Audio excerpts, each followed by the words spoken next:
¿Qué tal amigos de Oxígeno? ¿Cómo están? Como siempre, un placer estar con ustedes y trayéndoles siempre sorpresas. Hoy estamos con Kevin Westburn, que es Noodles, guitarrista de The Offspring, que va a estar pronto en nuestro país.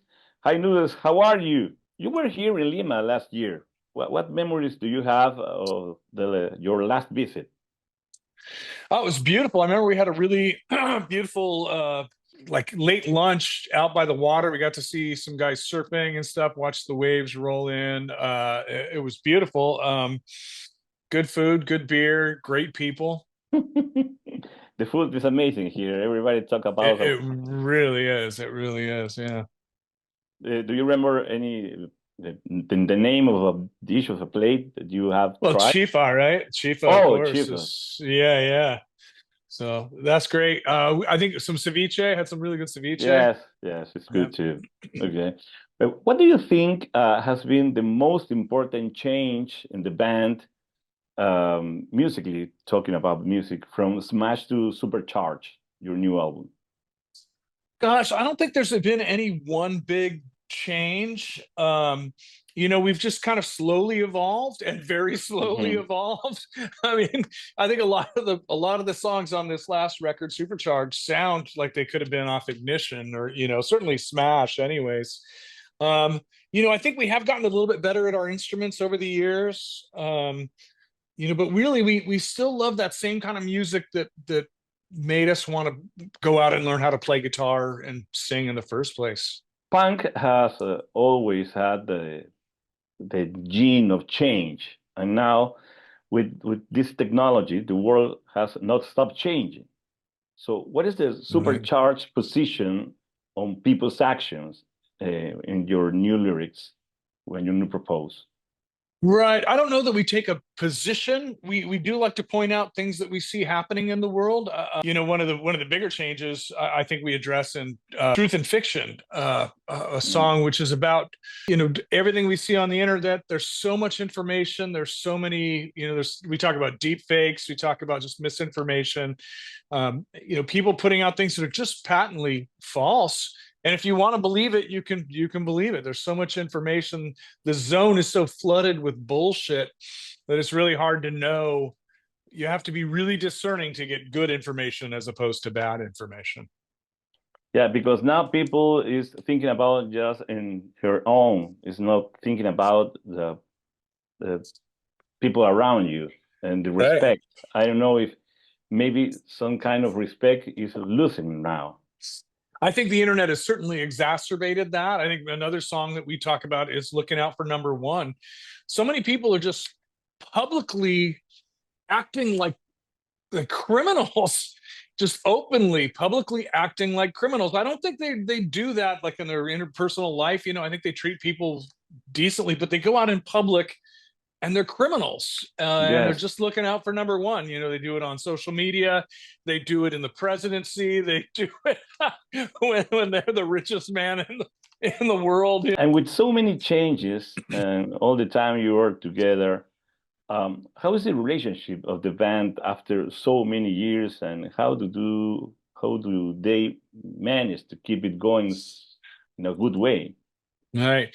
Well, Dexter and I first played music together in my parents' living room in 1984, and I think we're getting along better than we ever have. I think we've grown old together. We're like brothers at this point. We know how to Yes. when to push each other's buttons and when to back off. Todd has been in the band for like 16, 17 years, and he's the same age as us. He came up in the East Coast punk scene, but he still has the same kind of punk rock sensibilities. He was a skateboarder back there too. We kind of came up the same way. And then Jonah's been with us on and off since 2017, and he fits in. He's just an old soul. And then Brandon is the newest guy, and he just couldn't be a nicer guy. He's cool as fuck, very just solid, good head on his shoulders. He does not fuck around. He's kind of serious, but also fun loving. And he's just a fucking phenomenal drummer. So yeah, and right Yes. now we're all getting along great. We had some of the most crazy travel on our down to South Africa and then to Dubai and back, and just enjoyed every minute of it. What do you think about the South American audience? Phenomenal. I mean, the South American audiences are the best in the world. Who travels internationally and playing music will tell you that. They're so passionate. They're a little crazy, you know, but you feed off that energy. So it's just the best audiences in the world. Some critical thoughts of a crisis of rock, punk, and pop bands today, because there are many solo artists remaining in the music scene. Do you think it's just for a few moments, it's temporarily, or the band comes back strong?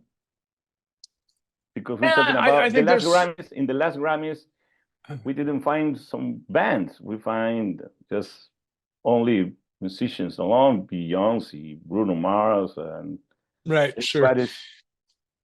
That's more of a pop thing, you know. You know, some of that's great. You know, I'm a big fan of Pink. I love her stuff. You know, Mhm. she has musicians playing with her on stage, but she has tons of dancers and stuff. I mean, her show's phenomenal. I also love people like Ed Sheeran. I love what he's doing. You know, he goes out, he's creating all the music on stage with a, you know, a set of loops and stuff that he has. And it's phenomenal. Post Malone is another guy that doesn't really Yes, enjoy playing in a yes. band. Now, I think there's room for both that, but I prefer to go see like a whole band play. I really love it when, you know, musicians are interacting, you know, and you see like when they're all grooving and they're all feeling it, you know. I picture Flea from the Red Hot Chili Peppers. When he gets into it, he's Yes. just he you know he's into it, you know, he's not just fucking around. I love it when you see people mess up. I gotta say, one of the most boring bands I ever saw live was The Cure, and Yeah. they played great. I'm a big fan. I love their music, but just kind of like they were boring. But then somebody made a mistake. Somebody in the band made a mistake, and you saw Robert Smith kind of look over and smile at the guy, and they I, all smiled, and that was like the most exciting thing that happened in the show. And they were great, you know, because of that. But that was a band playing together. It was such a small little moment in their performance, but you know, it was great. how is the show you are bringing to Lima to present Supercharge? I know we'll go over set lists and what we're going to do. I know we want to add some new songs. We're going to have to figure out what old songs to take out. We might switch it up a little bit. We've also reached out to the fans on social media and asked in those specific cities, what do you want to hear? So hopefully the fans will tell us, you know, hey, when you come to Lima, please play this, you know, and if any song gets enough votes, we'll throw it into like a rotating slot. Hey, what's up, guys? This is Noodles from The Offspring, and I want to invite you all to our show. That's right, we're coming back to Lima, Peru, and we will be playing at Costa 21 on March 21. So please come check it out.